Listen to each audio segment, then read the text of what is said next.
I want to start first with the American struggle with COVID 19 to reaffirm my concern related to the increase of the number of cases in California and Florida, in example. The most appalling updates are coming indeed from Florida, the fourth economy of the United States, where some areas are already lacking liquid oxygen supply. It's speechless. With the Delta variant and other variants generated from it and from the original virus, we have to accept the bitter truth that the COVID 19 war is far from being over. Some patients passed away only 3 days after catching the Delta variant, which makes the current situation as critical as in March 2020, when the pandemic numbers exploded in the United States. Some people decided to see things otherwise. But I'm not going to come back here to deliberate the subjects related to denial and the complexity of the human problem that I spoke about ever since the pandemic started.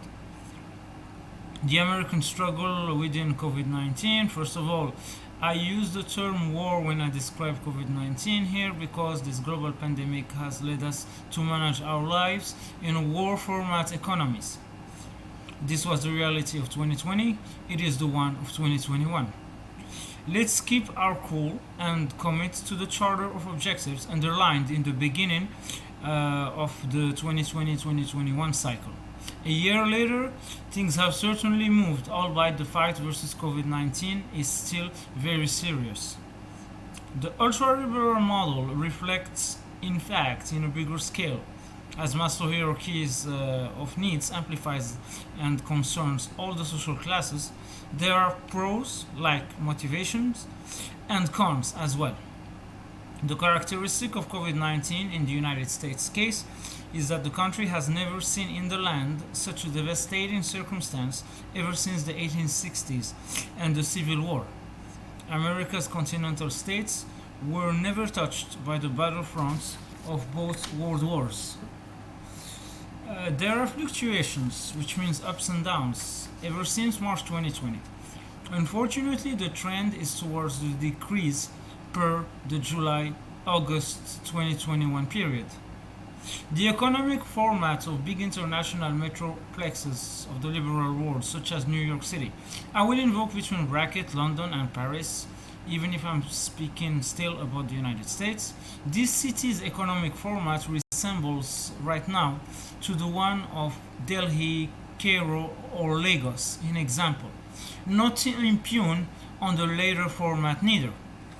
The survival matter is there and leads people to conduct a revised ultra-liberal trend, not in terms of principle, but in terms of constraints that includes time and scarcity, and this ever since spring 2020.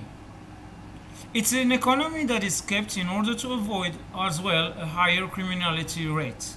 From my counterterrorism expertise, numbers are not good. That's why the economy is an important factor within straight emergency actions. Ultraliberalism had already plenty critics before the pandemic started. Now it's a way to keep boats afloat. It's all mental, as I said. I could be like March 2020 if we analyze the increase of numbers of cases due to the variants explosion. The complexity of the human problem is part of this analysis. I noticed that New York City's best peaks is around 50 to 60% at the most of what the city looked like before March 2020. So, patience is a virtue in this context of action.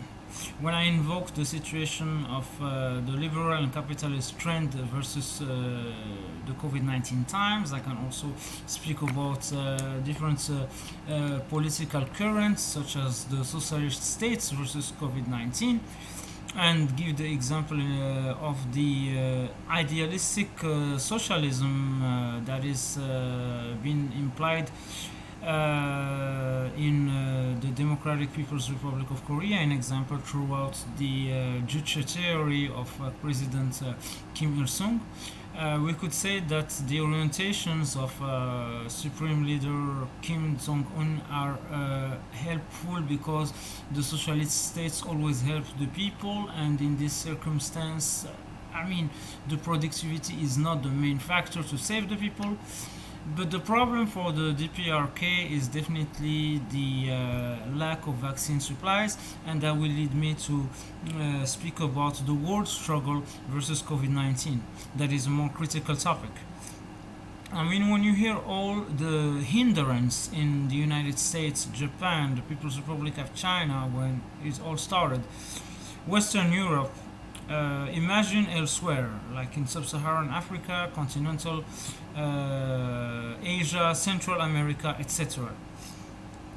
The issue here that will leave us in a vicious circle within this war, maybe for years, is the bad repartition of vaccines distributions, even if those ones were efficient 200% versus the new variants.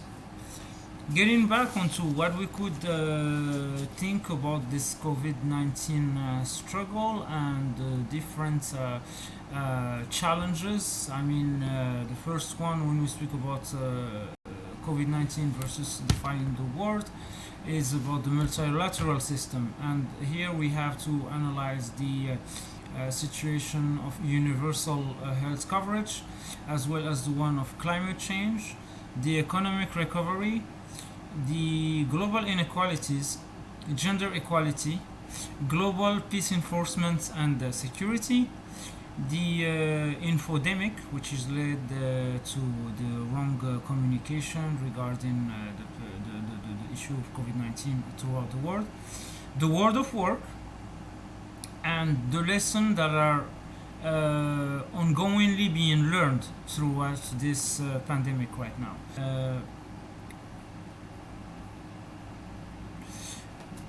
From a mathematical perspective, what could be done is to target coming back to a full normal by 2022-2023 instead of 2023-2024. There is a lot of work to be done for this optimization to happen. Education is facing nowadays a huge challenge. First, due to the COVID-19 domino effect. I stressed about the issue of reopening in previous videos, even though it's not going to be easy during the next two cycles, 2021-2022 and 2022-2023. The bottom line is to save a generation by ensuring the best conditions to in-person comeback for students and teachers, and by finding the most adequate tools for that to happen, or to ensure the best conditions when the in-person education is forced to be restrained due to the pandemic. This gets added to the critical issue of education and pre-COVID that I spoke about last month as well. But you can dwell on education. Like I invoked earlier, in the case of liberal economy, it's a fragment for counter-terrorism. It needs to be fixed. I'm glad to take part into some events with the United Nations colleagues in New York City, but the majority of work is still via video conferences. So looking forward to the United Nations General Assembly 76 next month, as well as the work of the United Nations Security Council transiting from India's presidency to the one of the Republic of Ireland. And in this context of action, looking for the meeting with the president starting September the 1st, Ambassador Geraldine Byrne-Nason of Ireland, regarding the dialogue with the United Nations Security Council President that is organized by the WFUNA. This will be, of course, an important matter for the counterterrorism framework for the month of September for my line of work. On August the 25th, tomorrow, is an important event related to the innovation dialogue with UNIDIR. So the world today is suffering from trust deficit disorder, as was noted by the United Nations Secretary General, wherein trust among states is basically related to multilateral processes being weakened. Trust is a central pillar of international security and stability. It sets the foundation for cooperation, institution building, and multilateralism, and rests on the ability of actors to learn and perceive and believe others' interests, positions, and actions through means of communication, while some all driven technologies are basically offering new tools to enhance this trust. In a world where digital forms of communications are ubiquitous, AI enabled digital, visual, and textual media fabrication and manipulation technology known as deepfakes could further subvert trust at an individual, systemic, and societal level, thereby endangering international security and stability.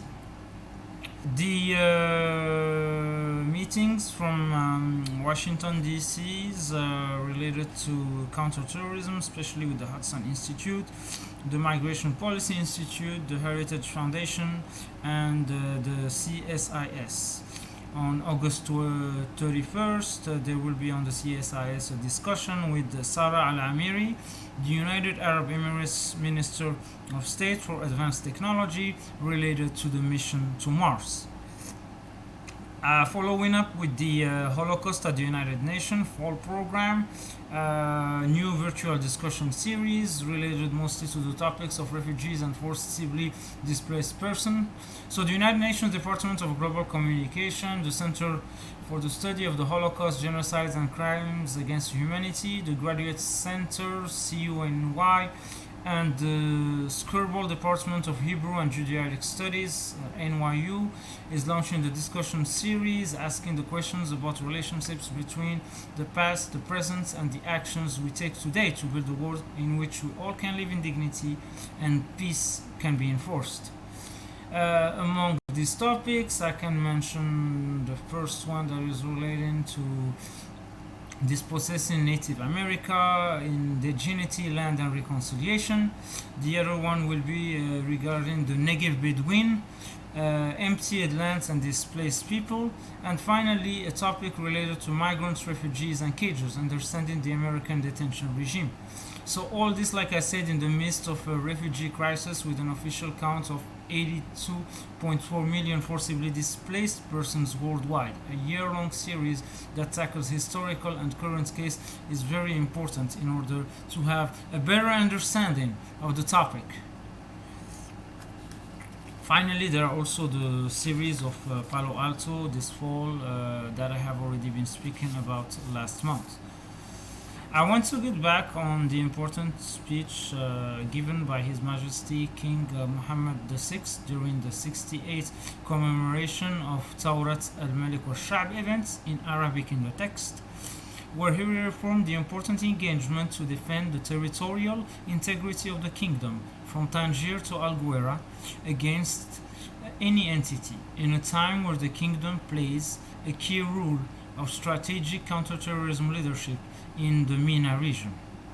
In terms of partnership between Morocco and the United States, I want to get back as well to the virtual symposium organized by the United States Africa Command from August the 16th to the 19th, entitled Africa Endeavor 2021, in partnership with the Moroccan Royal Army Force, les Forces Armées Royales, and the participation of 20 African countries and several international and African organizations. I want to commend, in another context of action, the efforts of Her Royal Highness Princess Lal Hasna as President of the Mohammed VI Foundation for the Protection of the Environment. In a challenging time for the issues of climate change and global warming, indeed, the unprecedented rise of temperature of 2021, with the record high in several areas worldwide, gets added to the wildfires all across the planet. Should I mention Morocco, Algeria, Greece, Italy, Turkey, as well as the United States. Let's stay focused on the Vision 2050 of environment. Another raging crisis at a global scale figures the one of malnutrition. Indeed, the FAO most critical categories, Category 4, which is emergency, and Category 5, catastrophe, are on the increase right now. Moving to peace enforcement, to welcome the unanimous adoption by the United Nations Security Council of Resolution 2589 on accountability for crimes against peacekeepers that are struggling in an increasingly volatile and complex operating environments. On the topic of threats to international peace and security caused by terrorist acts that precede the International Day of Remembrance and Tribute to the victims of terrorism, I want to stress on the United Nations Security General report on Daesh. So basically, this report has covered the situation regarding the rapidly evolving situation in Afghanistan, reaching implications for peace enforcement and security around the world, and the fact that it's very important to emphasize that despite the latest development in Afghanistan, this report, which was the 13th report of the Secretary General on Daesh, remain invalid because its emphasis is on the interplay between armed conflict, state fragility, and terrorism, and Afghanistan is no exception. The report notes that Daesh has expanded its presence in Afghanistan. Globally, the threat posed by Daesh to international peace and security during the period under consideration has remained very significant and steady, raising serious international concern. Daesh has continued to exploit this corruption and grievances and development setbacks caused by the pandemic to regroup, recruit new followers, and intensify its activities both online and on the ground. Its core in Iraq and Syria has still access to significant hidden financial reserves estimated between 25 to 50 million American dollars. Daesh has decentralized its governance further, and the additional autonomy, capacity, and confidence gained from its regional affiliates could provide the group new options, including the way to orchestrate international attacks and shape the future global impacts of Daesh. COVID-19 related lockdowns in many areas were more comprehensive in early 2021 than in 2020, but it is conceivable that attacks have planned for when restriction ease. There is an increased near-term threat of attacks by lone actors or small groups inspired and possibly directed remotely by Daesh, including online. Only through cooperative measures between and within countries, including the private sectors, can lead to counter the terrorist threats online. Daesh remains focused on reconstituting its capabilities in Iraq and Syria as well, organized in small cells hiding in deserts or in rural areas that wage an insurgency against security forces while they move across the border between the two countries to avoid capture.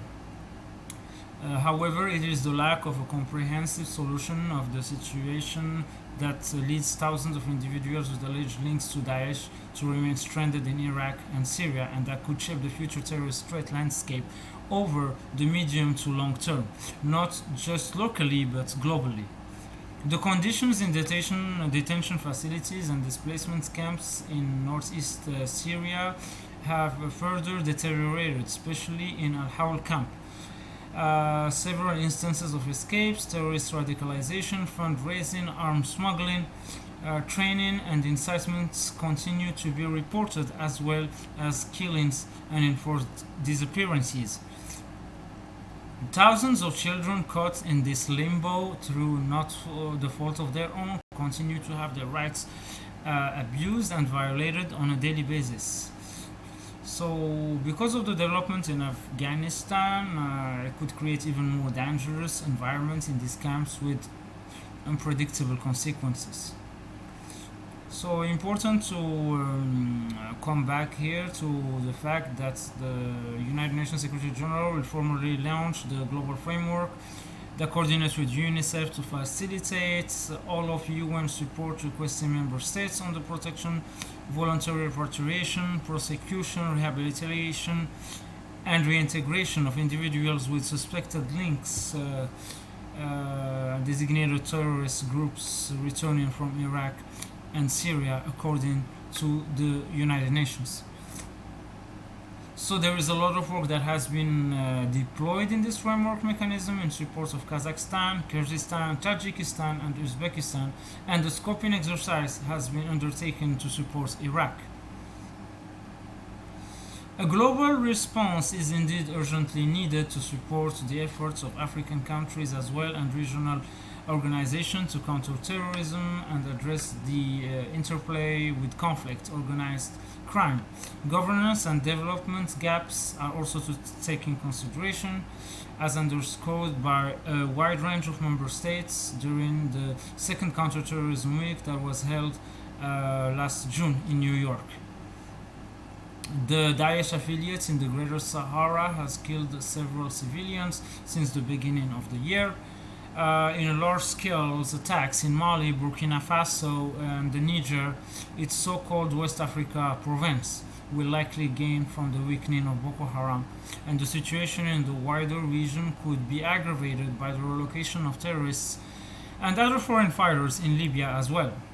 The expansion of Daesh in Central Africa, and especially in northern Mozambique, could have far-reaching implications for peace and security in the region and need to be addressed through a coherent regional approach as a matter of priority, as the group's affiliates may seek to exploit intercommunal disputes and illicit trafficking activities. In Europe, the threats from Daesh has continued to be suppressed by pandemic-related restrictions. The threat of terrorist attacks by lone actors radicalized and incited online, especially vulnerable youth, remains the primary concern along with terrorist radicalization in prison.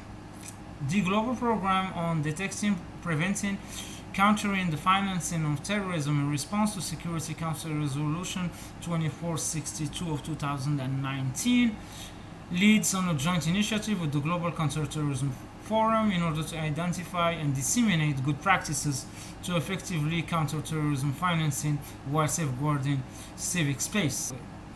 The United Nations Counterinterrorist Travel Program will help member states to establish advanced passenger information and passenger name record systems in line with Security Council Resolutions 2178 of 2014, 2396 of 2017, and 2482 of 2019. Accounts now 43 beneficiaries when it comes to member states. The program held 3 virtual assessments for Djibouti, Mongolia, and South Africa, and interactive online training for Sierra Leone, the Gambia, and member states of the Southern African Development Community. 2021 is a year of milestone in the international fight against terrorism. The time could not be better for member states to recommit themselves when it comes to multilateral action against terrorism under the auspices of the United Nations. 20 years ago, in the wake of the 9/11 attacks by Al Qaeda, the Security Council provided momentous leadership and guidance with the adoption of its landmark Resolution 1373 and the establishment of its Counterterrorism Committee. The transnational terrorist threats like Daesh and Al Qaeda that are enduring and able to adapt to new technologies, but also expanding to include individuals and groups that commit terrorist attacks connected to xenophobia, racism, and other forms of intolerance, is something to be watching for the next decade when it comes to counterterrorism efforts. Unity and leadership from the Security Council remains as critical today as in 2001 to confront terrorism in a sustained, collective, effective, and principled manner, and upholding the rule of law, as well as the issues related to gender equality and safeguards of humanitarian action must be at the utmost concern. So this year marks the 15th anniversary of the United Nations Global Counterterrorism Strategy and the 10th anniversary of the United Nations Counterterrorism Center. It is very important to encourage, therefore, the success of a strategy that will lead through consensus adoption to fight against terrorism throughout the world. So this is pretty much what been covered when we speak about the context of action of the United Nations Secretary General the report on Daesh. The International Day for the Victims of Terrorism was characterized by many topics. To me, the key one I want to focus on an upcoming video is the one related to the one of trauma. If I want to speak about the remembrance and the tribute of victims of terrorism, there are many things that could be spoken about. Indeed, the fourth commemoration of the International Day of Remembrance and Tribute to the victims of terrorism occurs during the second year of COVID-19. As we know, the pandemic continues to have an impact on victims of terrorism, diverting resources, limiting efforts, and upholding the rights and supporting the needs of denying much needed social and emotional contact. The theme of this year's International Day was related to connections for the individual level victims that have had to find creative ways to stay connected while being isolated from each other, from their families, from their friends, from their communities as well. At the national and regional level, member states have shared good practices to continue supporting victims. At the international level, the international community connects with victims by standing in solidarity, honoring those who have lost their lives, and paying tribute to those who continue to live with the consequences of terrorism. The issues that were highlighted here by the United Nations Secretary General is the fact that supporting survivors by listening and amplifying their voices, upholding their rights and providing their support, justice and dignity to which they are entitled is a key factor. Connection can be a powerful agent of healing, helping terrorism survivors around the world to feel heard, seen, and less alone. Connections between survivors, victims, associations, and member states are also crucial in helping better to see upholding rights and supporting needs of the victims now and in the future. Wanting to get back onto this topic while I am advancing on my synthesis regarding the work of the International Criminal Court, as we know the court is now entering a new era. Among the other things that could be mentioned within the framework of the International Day of Remembrance and tribute to the victims of terrorism is the fact that in these 4 years we have seen the consolidation of the victims of terrorism as one of the most important features in the counterterrorism efforts. There are many reasons that underline the importance of the victims of terrorism, but we have to focus on two. On one hand, it is the one of the most relevant examples of the importance of the protection of their rights while combating terrorism, and continuing efforts to provide the victims with all the support they need, both restoring the material conditions for the exercise of their rights as citizens in their terrible circumstances, and also giving them the visibility and recognition they deserve. There is also a very important side in the role of the victim and should play in the fight against terrorism, countering the narrative of the terrorist groups. The number of examples where we can see the role that victims play at this regard grows every year, and in the last days we have had a new example that show very clearly that the testimony of the victims is a major instrument in the fight against terrorism. Hoping that the Global Congress of Victims of Terrorism will finally take place as soon as the pandemic situation will allow it, it is going to be a key reference in the consolidation of the subject in the international agenda and within the work of collaborating with the United Nations Counterterrorism Office in its organization. Always within the International Day for the Victims of Terrorism, very important to mention the 7th Biennial Review Resolution of the Global Counterterrorism Strategy, speaking to the challenge of counterterrorism, and on this day urging the member states to implement the international obligation and look to develop their national responsibilities by establishing comprehensive assistance plans for victims of terrorism and their families that can address their immediate short and long-term needs in line with the General Assembly Resolution 73/305.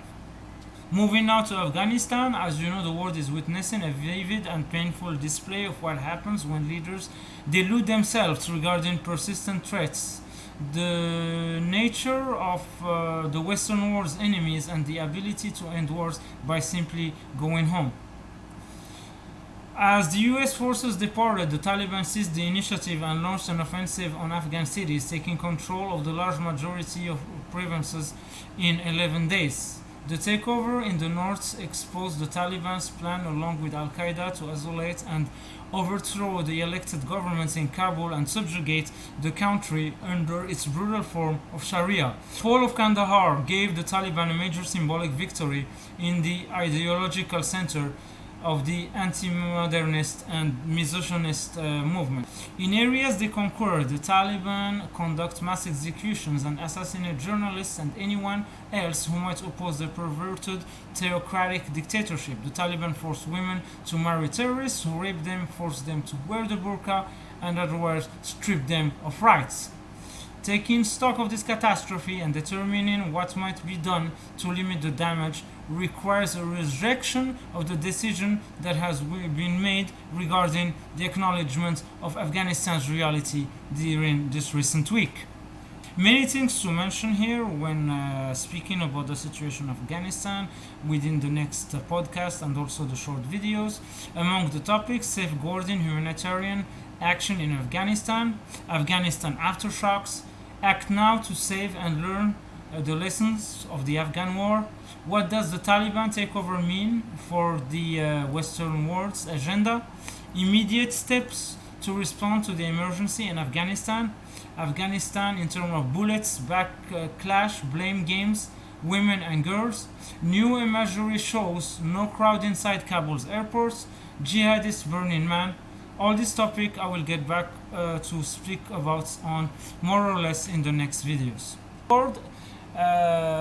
Countries that are literally having triple if not quadruple dip crisis.